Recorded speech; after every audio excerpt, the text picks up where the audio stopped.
Allez les amis, on est parti pour parler de fonctions linéaires, de fonctions affines, de savoir comment les reconnaître et à quoi elles ressemblent en symétrie. Une fonction affine, de manière générale, ça s'écrit f de x égale ax plus b. Dans votre cours, vous avez peut-être mx plus q, vous avez peut-être x1x plus x2, peu importe. On a un premier nombre réel qui multiplie x plus un deuxième nombre réel. Une fonction linéaire, c'est le cas particulier de cette fonction, donc ça sera toujours une fonction, qui vaudra ax, et le point b, enfin la valeur du b, ça sera 0. Donc, pour qu'on ait une fonction affine, il faut qu'on ait a fois x plus b, avec b qui n'est pas égal à 0, et pour que ça soit une fonction linéaire, il faut qu'on ait a fois x plus 0, donc on ait juste a fois x avec un a qui est réel. Prenons le premier exemple. f de x égale 3 fois x plus 2. J'ai évidemment la forme d'une fonction affine. La question, c'est que vaut a, que vaut b?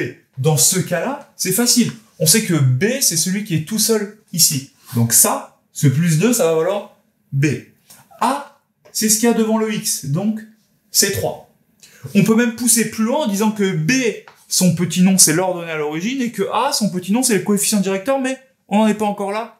Tranquille. Pour l'instant, je reconnais juste que j'ai bien ax plus b, donc je suis sous la forme d'une fonction affine. Je continue. G de x égale moins 5x. Là, ça commence à devenir intéressant. J'ai bien quelque chose fois x, mais j'ai rien derrière. Donc, a priori, je suis sous la forme d'une fonction linéaire. Que vaut a, que vaut b? C'est ça l'erreur. Votre erreur, ça va être au début de dire, bah, mon a, il vaut 5. Non. A, c'est ce qu'il y a devant x. Donc, votre a, ici, il vaut pas 5, mais il vaut moins 5. Donc, ici, j'ai moins 5 fois x plus 0. Autrement dit, je suis face à une fonction linéaire.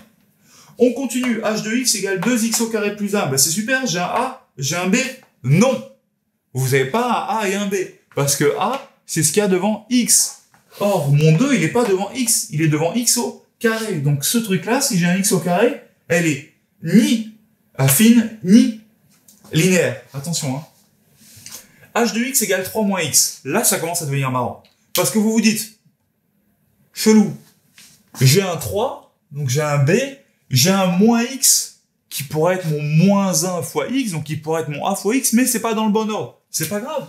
Vous avez le droit de le remettre dans l'ordre qui vous convient. 3 moins x, c'est comme moins x plus 3. Et là, je reconnais bien ma fonction affine. Mon b, il vaut 3, et mon a, il vaut...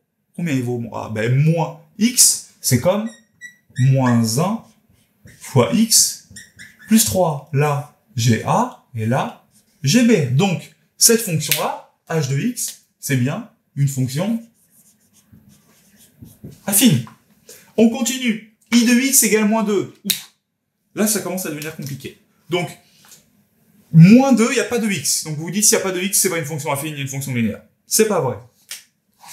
En effet, I de x, c'est 0 fois x moins 2. Donc, techniquement parlant, j'ai jamais dit que a, ça devait être un réel non nul. A, c'est un réel. Or, il se trouve que 0, c'est un nombre réel. Donc, j'ai bien I de x qui est de la forme 0 fois x moins 2. A fois x plus b. Mon a valant 0 et mon b valant moins 2. Donc, quand j'ai cette fonction I de x qui vaut moins 2, je suis bien face à une fonction affine. Pareil pour quand j'ai J de x qui vaut 0. 0, c'est 0 fois x plus 0.